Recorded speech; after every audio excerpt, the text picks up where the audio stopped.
Hi all!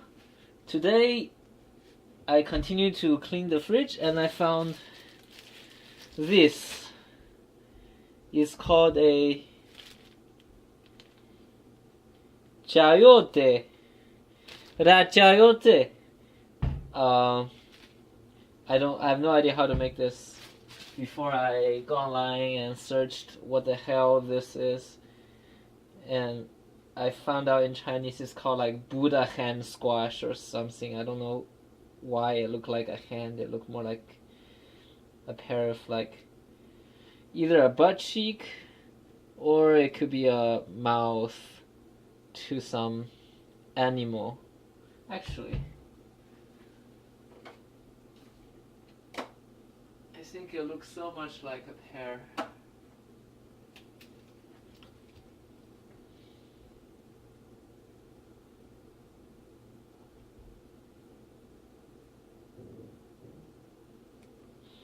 What is this? Looks like a blobfish, doesn't it? Can you see? Hello, I'm blobfish. Blah, blah. Well, the suggested recipe on the website I was visiting said I should make this into a fritter. So we'll make this into a fritter. What is a fritter? Fritter is like a pancake with loads of stuff in it. And the fritter consists of, I think, two parts. The part that make it interesting. So for that we'll have this chayote and some pepper, la onion. That's the interesting part. And there's also a binding that make it go together, right? So for that we'll use some egg. Again, our favorite tapioca powder. You can also use flour and some ground meat, which is interesting to use in the fritter because it makes it both interesting because it's meat and it also helps to bind it. Okay, so I've never cooked a chayote before, but I imagine it'll work just like a squash. And in general, these kind of fruity, squashy thing is fantastic in the fritter. You could use normal squash or like pumpkin. I think it's maybe okay even. I'm not sure. Don't quote me. I think this thing is a little bit old. My God, the color looks so weird on the inside. I think I left in the fridge for too long. Is this normal? Is this supposed to look like that? Maybe I should keep peeling until it starts to look more normal. Oh, there we go. Okay. We'll have to adjust because I think I'm removing quite a fair bit of the flesh from just peeling it. Smells like almost like a cactus. Alright, so let's see if we can make it into a more agreeable appearance.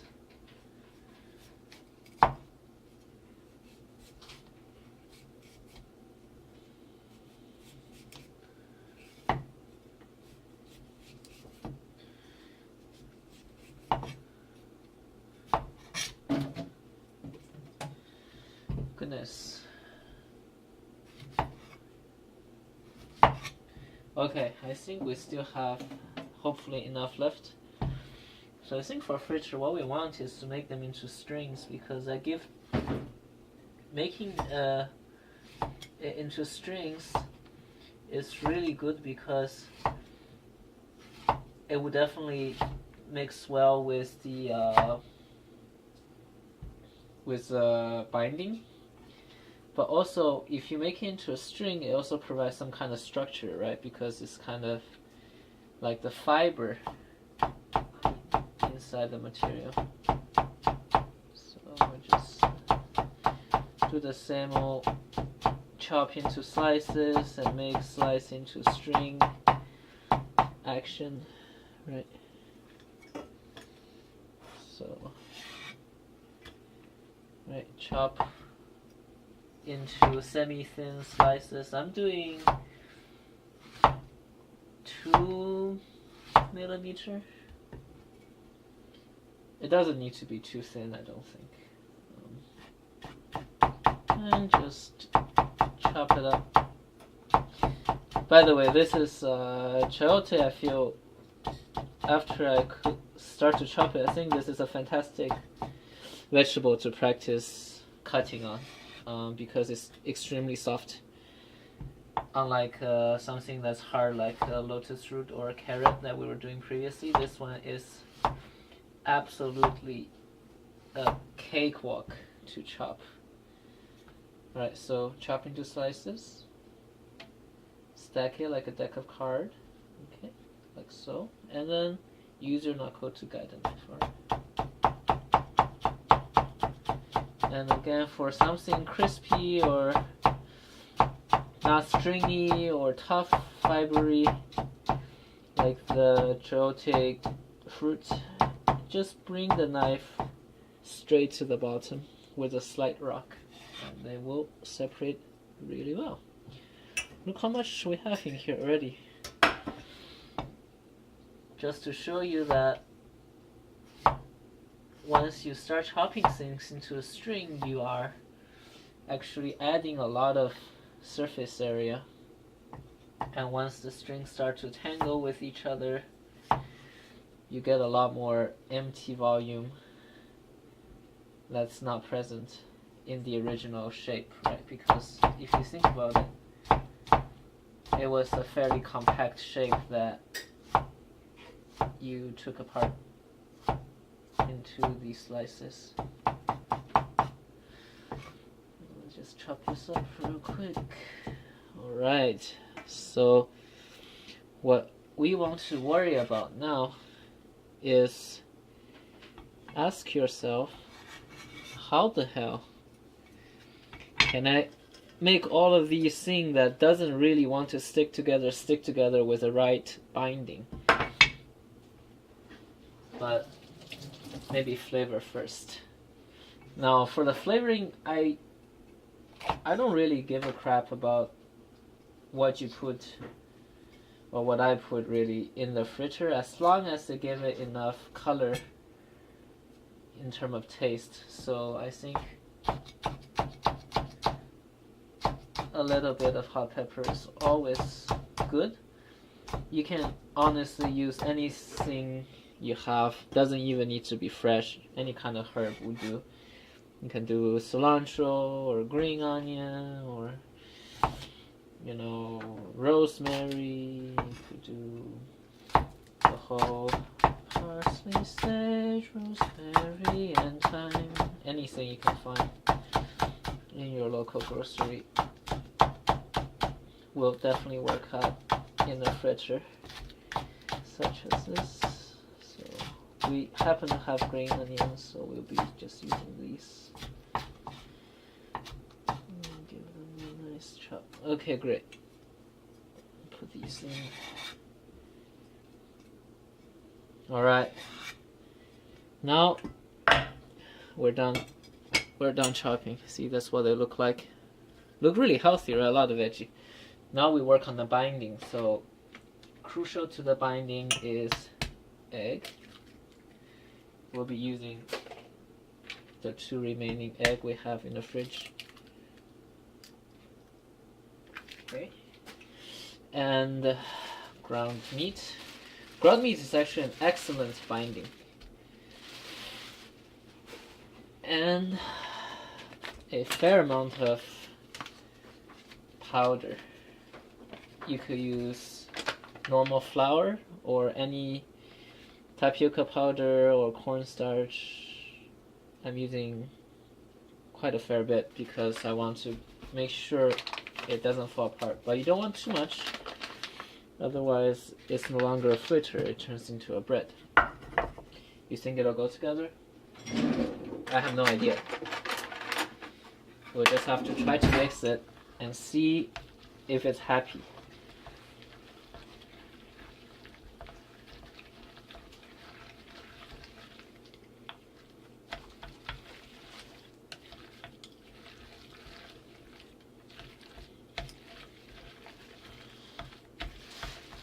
Now I'm regretting I'm chopping the slices too thick. I should have chopped them thinner. Although it's looking really good, actually. When making a fritter, it's important in the mixture you never ever want to add too much water. It might be tempting to add a lot of water, but nothing ruins the fritter like a watered batter. So you want to make sure you don't overdo the water part. I think a lot of the water will actually come from the vegetable itself you put in the fritter. So once I add some salt, I'm sure this whole thing will get a lot more liquidy. Good amount. Some pepper. I wouldn't recommend soy sauce because I think soy sauce is kind of a heavy-ish flavor. And for the same reason, I do not want to use garlic because I think garlic is also too heavy in terms of flavor. I want to use light flavor because this thing will be relatively greasy since we'll be pan frying them. What do you think? You think they're coming together? I have a feeling they are almost together, but not. Maybe need a bit of encouragement. So we'll add a bit more of these cornstarch or tapioca starch, I guess. Just eyeball it. I don't really have the right quantification. You just need to. There we go. Look at that. They really are coming together now. And now I'm glad I used this big strings rather than the thin one because I imagine once I fry them, they will have a very interesting texture. Alright. Already on time. Let's fry them in the pan. I think it will be actually pretty glorious. Alright, put the heat to high.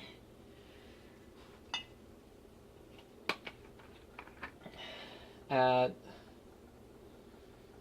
I don't know, I would err on the side of more oil rather than too little oil because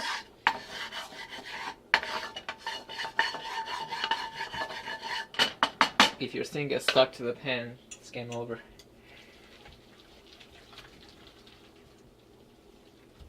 Alright, you see this?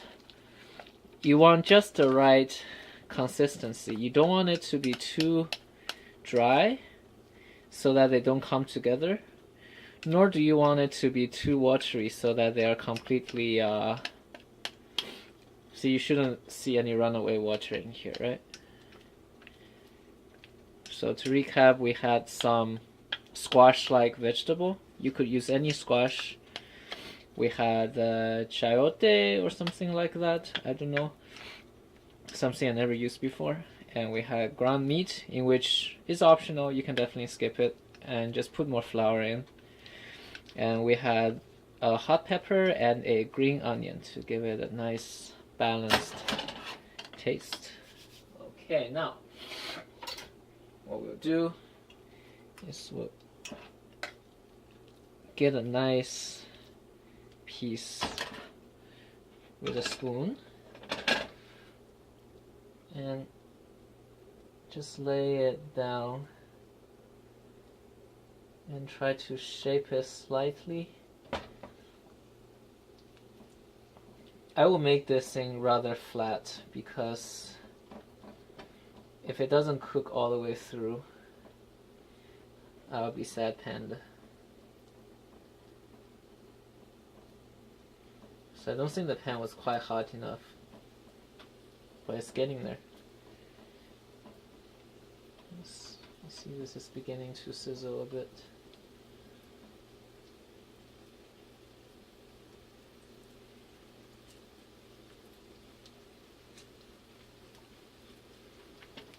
So again, this is another recipe, yet again using ground meat. I imagine for the same reason you could use ground turkey, ground chicken, or ground beef. Although if you do use ground beef, I would use a stronger flavor to complement the stronger flavor of beef, such as cilantro or garlic or some dried herb that is strong.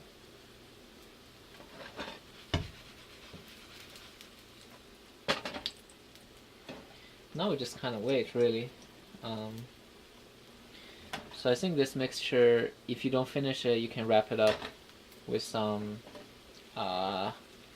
syringe wrap, cling wrap, plastic wrapper thing.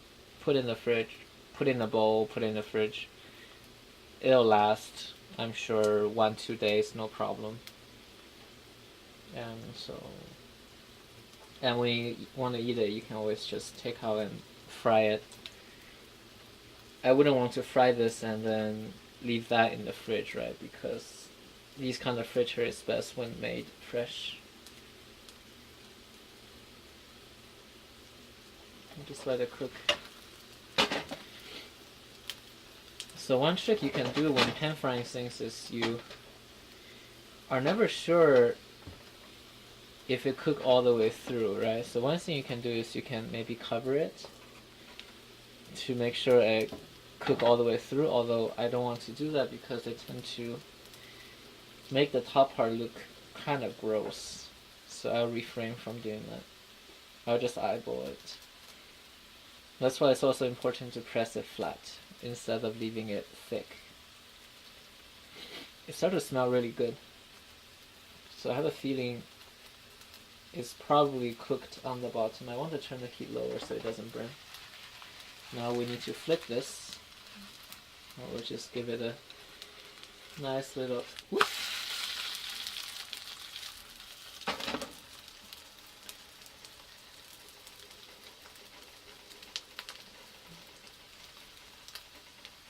After you flip it, it's important to give it a press, because the first time you put it into the pot, the whole thing is fluid, so it drips to the bottom. That's why I have this very even cooked bottom.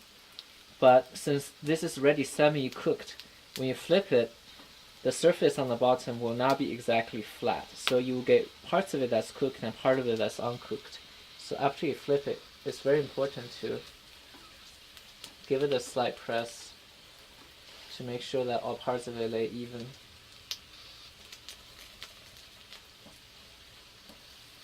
This is a great fritter. It's extremely solid in construction. It doesn't fall apart at all. I think partly because we completely bind it together with egg and meat instead of using a lot of flour, which will make it a very loose fritter. This one is quite firm. Whenever you press, listen for the sizzling sound. That means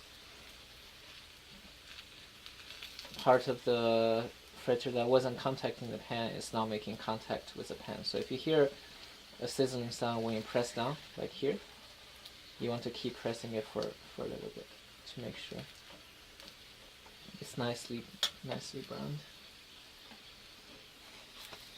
You think it's good? Looks pretty good to me. Yeah, we're done.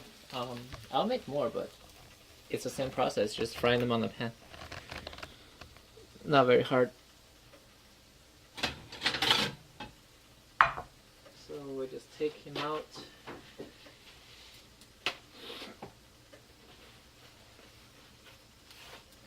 Use a sheet to get rid of some excess oil.